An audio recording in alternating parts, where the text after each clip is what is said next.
ಎಲ್ಲರಿಗೂ ನಮಸ್ಕಾರ. ವೈಯಕ್ತಿಕವಾಗಿ ನಾನು ಮತ್ತು ಅಪರ್ಣೆ ತುಂಬ ಖಾಸಗಿಯಾಗಿ ಬದುಕಿದವರು. ಅಷ್ಟೇ ಖಾಸಗಿಯಾಗಿ ನಾನು ಅವಳನ್ನು ಬೀಳ್ಕೊಡ ಬಯಸ್ತೇನೆ. ಹಾಗಂತ ಅವಳು ನನಗೆ ಸಲ್ಲೋಕೆ ಮೊದಲೇನೆ ಇಡೀ ಕರ್ನಾಟಕಕ್ಕೆ ಸೇರಿದವಳು.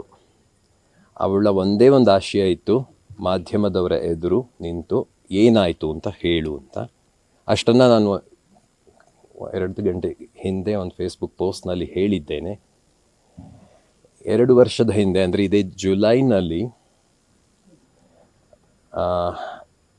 ಶ್ವಾಸಕೋಶದ ಕ್ಯಾನ್ಸರ್ ಅಂತ ತಪಾಸಣೆಯಲ್ಲಿ ಗೊತ್ತಾಯಿತು. ಅದಾಗಲೇ 4ನೇ ಹಂತದಲ್ಲಿತ್ತು.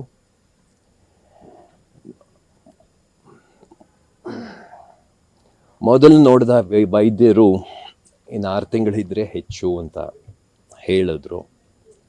ಆದರೆ ಅವಳು ಛಲಗಾತಿ, ಏನಾದರೂ ಮಾಡಿ ನಾನು ಗೆಲ್ತೀನಿ ಅನ್ನುವ ಒಂದು ಛಲ ಇತ್ತು. ಅದಾದ ಮೇಲೂ ಕೂಡ 1.5 ವರ್ಷ ಅಂತ ಇಟ್ಕೊಳ್ಳೋಣ, ಜನವರಿಯವರೆಗೆ ಹೋರಾಡಿದ್ಲು. ಫೆಬ್ರವರಿಯಿಂದ ಸ್ವಲ್ಪ ಸೋತ್ಲು. ಏಕೆಂದರೆ ಇದು ದೇಹವೇ ದೇಹವನ್ನು ಬಾಧಿಸ್ತಕ್ಕಂಥ ಒಂದು ವ್ಯಾಧಿ. ಹಾಗಾಗಿ ನಮಗೆ ನಾವೇ ಹೋರಾಡ್ಕೊಳ್ಳೋದಂತ ಎಂಥದ್ದು. ನಾನು ಅರಿತಿರೋ ಹಾಗೆ ಈ ಕ್ಯಾನ್ಸರ್ ಅನ್ನೋದು that wants to make you a different person. ನೀನಲ್ಲದ ಇನ್ನೊಂದು ವ್ಯಕ್ತಿತ್ವವನ್ನು ನಿಮ್ಮ ಮೇಲೆ ಹೇರಕ್ಕೆ ಬಯಸುತ್ತೆ. ಅವಳು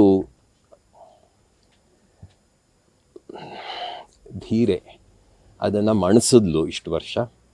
ಕೊನೆಗೂ ಆಗಲಿಲ್ಲ. ನಾವಿಬ್ಬರು ಜಂಟಿಯಾಗಿ ಇದರಲ್ಲಿ ಸೋತಿದ್ದೀವಿ ಅಂತ ನಿಮ್ಮೆದುರು ಹೇಳಕ್ಕೆ ಇಷ್ಟಪಡ್ತೇನೆ. ಬರುವ ಅಕ್ಟೋಬರ್ಗೆ ಅವಳಿಗೆ 58 ವರ್ಷ ತುಂಬ್ತಿತ್ತು. ಆದರೆ ಅವಳ ದೇಹ ಅನ್ನೋದು ಒಂದು ಮಾಯಕ ಅಂತ ನನಗನ್ಸುತ್ತೆ. ಅದು ತನ್ನ ನಿಜವಾದ ವಯಸ್ಸನ್ನು ಯಾವತ್ತೂ ತೋರಿಸಲಿಲ್ಲ. I would always say you are an ageless blunder ಅಂತ. And that's how she lived. 9:30 ಸುಮಾರಿನಲ್ಲಿ ನಿಧಾನವಾಗಿ ದೇಹ ತನ್ನನ್ನು ತಾನು ಹಿಂಪಡ್ಕೊಳ್ತು ಅಂತ ಹೇಳಕ್ಕೆ ಬಯಸ್ತೇನೆ.